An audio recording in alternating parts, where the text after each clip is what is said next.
Hi friends, ನಮಸ್ತೆ. Welcome to my channel Pavi homies kitchen. ಇನ್ನು ಯಾರೆಲ್ಲ ನನ್ನ ಚಾನಲ್ನ ಸಬ್ಸ್ಕ್ರೈಬ್ ಆಗಿಲ್ಲ ಅಂದರೆ ಪ್ಲೀಸ್ ಒಂದೇ ಒಂದು ಸಲ ಸಬ್ಸ್ಕ್ರೈಬ್ ಮಾಡ್ಕೊಳ್ಳಿ. ಹಾಗೆ ಈ ವಿಡಿಯೋ ನಿಮ್ಗೆ ಇಷ್ಟ ಆದರೆ ಒಂದು ಲೈಕ್ ಕೊಟ್ಟು ನಿಮ್ಮ ಫ್ಯಾಮಿಲಿ ಫ್ರೆಂಡ್ಸ್ಗೆ ಶೇರ್ ಮಾಡಿ. ನಾನಿವತ್ತು ದೋಡಿ ಫಿಶ್ ತೊಗೊಂಡಿದ್ದೀನಿ. ಬಾಳೆ ಎಲೆ ಯೂಸ್ ಮಾಡಿಕೊಂಡು ದೋಡಿ ಫಿಶ್ ತವಾ ಫ್ರೈ ಸಿಂಪಲ್ಲಾಗಿ ಹೇಗೆ ಮಾಡೋದಂತ ನೋಡೋಣ. ಹಾಗಿದ್ರೆ ಬನ್ನಿ ವಿಡಿಯೋ ಸ್ಟಾರ್ಟ್ ಮಾಡೋಣ. ನಾನಿಲ್ಲಿ 1 kg ಆಗೋಷ್ಟು ದೋಡಿ ಫಿಶ್ ತೊಗೊಂಡಿದ್ದೀನಿ. ಇದನ್ನು ನಿಮ್ಮ ಕಡೆ ಏನಂತ ಕರೀತಾರಂತ ಕಮೆಂಟ್ ಮಾಡಿ ತಿಳಿಸಿ.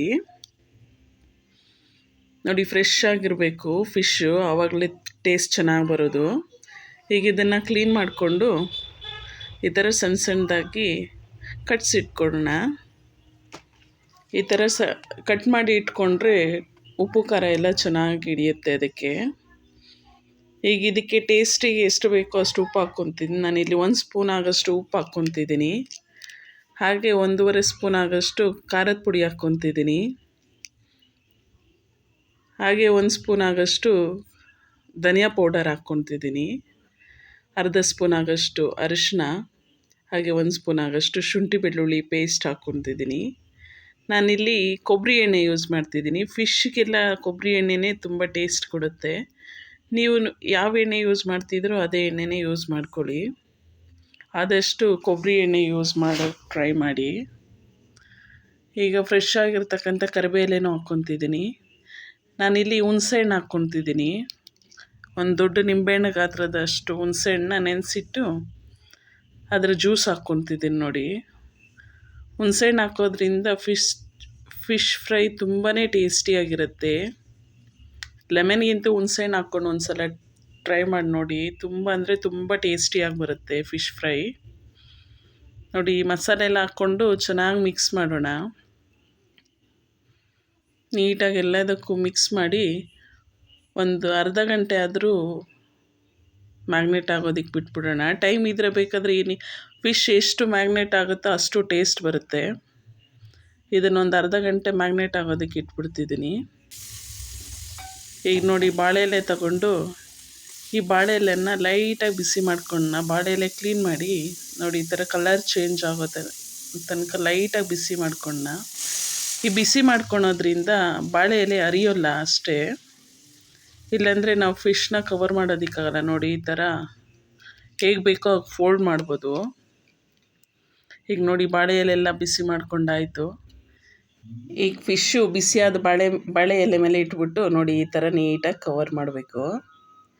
ಈ ಥರ ನೀಟಾಗಿ ಕವರ್ ಮಾಡಿ ನೋಡಿ, ಬಾಳೆ ಎಲೆ ದಿಂಡಲ್ಲಿ ತೊಗೊಂಡ್ರು ಅಂಥದ್ದು ಇದು ದಾರ. ನೀವು ಬೇಕಾದರೆ ಹೂವು ಕಟ್ಟೋ ದಾರದಲ್ಲೂ ಬೇಕಾದರೆ ಕಟ್ಬೋದು. ನಾನು ಬಾಳೆ ಎಲೆದೇ ಅದು ದಿಂಡಲ್ಲಿ ತೆಗೆದಿರೋ ದಾರದಲ್ಲೇ ಕಟ್ತಿದ್ದೀನಿ. ಇದೇ ಥರನೇ ಎಲ್ಲ ಫಿಶ್ಗೂ ರೆಡಿ ಮಾಡ್ಕೊಳ್ಳಿ. ಇದಕ್ಕೆ ತುಂಬ ಏನು ಬಾಳೆ ಎಲೆ ಬೇಕಾಗಲ್ಲ, ಸಣ್ಣ ಫಿಶ್ ಅಲ್ವಾ. ಚಿಕ್ಕ ಚಿಕ್ಕದಾಗಿ ಕಟ್ ಮಾಡ್ಕೊಂಡು ಬೇಕಾದರೆ ಈ ಥರ ಕವರ್ ಮಾಡ್ಕೊಬೋದು. ಟೇಸ್ಟ್ ಅಂತೂ ಸೂಪರಾಗಿರುತ್ತೆ. ಇದೇ ಥರನೇ ನೀವು ನಿಮ್ಮ ಮನೇಲಿ ಟ್ರೈ ಮಾಡಿ ನೋಡಿ. ಟೇಸ್ಟ್ ಹೇಗೆ ಬಂತಂತ ಕಮೆಂಟ್ ಮಾಡಿ. ಹಾಗೆ ಇನ್ನೂ ಯಾರು ನನ್ನ ಚಾನಲ್ನ ಸಬ್ಸ್ಕ್ರೈಬ್ ಮಾಡ್ಕೊಂಡಿಲ್ಲ, ದಯವಿಟ್ಟು ಒಂದೇ ಒಂದು ಸಲ ಸಬ್ಸ್ಕ್ರೈಬ್ ಮಾಡ್ಕೊಳ್ಳಿ. ಈಗ ನೋಡಿ, ಈ ಥರ ಎಲ್ಲ ಕಟ್ಟಿ ಇಟ್ಕೊಂಡು ಈಗ ತವ ಇಡ್ತಾಯಿದ್ದೀನಿ. ಆ ತವಕ್ಕೆ ಕೊಬ್ಬರಿ ಎಣ್ಣೆ ಹಾಕ್ಕೊತಾ ಇದ್ದೀನಿ. ಎಣ್ಣೆ ಬಿಸಿಯಾದ ಕೂಡಲೇ ನಾವು ಕಟ್ಟಿಟ್ಟಿರ್ತಕ್ಕಂಥ ಫಿಶ್ನ ಹಾಕ್ತಿದ್ದೀನಿ. ನೋಡಿ, ಮೀಡಿಯಮ್ ಫ್ಲೇಮಲ್ಲಿ ಎರಡು ಕಡೆನೂ ಚೆನ್ನಾಗಿ ಬೇಯಿಸ್ಕೊಳ್ಳಿ. ಹೈ ಫ್ಲೇಮ್ ಇಟ್ಟರೆ ಮತ್ತೆ ಸೀದ್ಬಿಡುತ್ತೆ. ಬಾಳೆ ಎಲೆ ಎಲ್ಲ ಕಪ್ಪಾಗ್ಬಿಡುತ್ತೆ, ಚೆನ್ನಾಗಿರಲ್ಲ ಟೇಸ್ಟು. ಒಳಗಡೆ ಎಲ್ಲ ಹಸಿ ಹಸಿ ಹಂಗೆ ಇರುತ್ತೆ. ಅದಕ್ಕೆ ಮೀಡಿಯಮ್ ಉರಿಯಲ್ಲೇ ನೀಟಾಗಿ ಈ ಥರ ಕುಕ್ ಆಗಬೇಕದು. ಕುಕ್ ಆದಮೇಲೆ ಒಂದು ಸ್ವಲ್ಪ ಸೈಡ್ ತೆಗೆದಿಟ್ಬಿಡಿ. ಇರೋ ಎಣ್ಣೆ ಎಲ್ಲ ಒಂದು ಸೈಡಿಗೆ ಬಂದ್ಬಿಡುತ್ತೆ. ನೋಡಿ, ಈಗ ಸರ್ವ್ ಮಾಡಿಕೊಂಡು ಟೇಸ್ಟ್ ಮಾಡ್ತಾಯಿದ್ರಂತೂ ನೆಕ್ಸ್ಟ್ ಲೆವೆಲಲ್ಲಿರುತ್ತೆ. ಇದು ಫಿಶ್ ಅಂತೂ ಜ್ಯೂಸಿಯಾಗಿ ರೆಡಿಯಾಗಿದೆ. ನೀವು ಇದೇ ಥರನೇ ಒಂದು ಸಲ ನಿಮ್ಮ ಮನೇಲಿ ಟ್ರೈ ಮಾಡಿ ನೋಡಿ. ತುಂಬ ಅಂದರೆ ತುಂಬಾ ಇಷ್ಟಪಡ್ತೀರಾ. ಹಾಗೆ ಇದು ತುಂಬ ಸಿಂಪಲ್ಲಾಗೂ ಇದೆ. ವಾವ್, ಎಷ್ಟು ಬಿಸಿ ಬಿಸಿಯಾಗಿದೆ ನೋಡಿ, ಜ್ಯೂಸಿಯಾಗಿ ರೆಡಿಯಾಗಿದೆ ಫಿಶ್ಶು.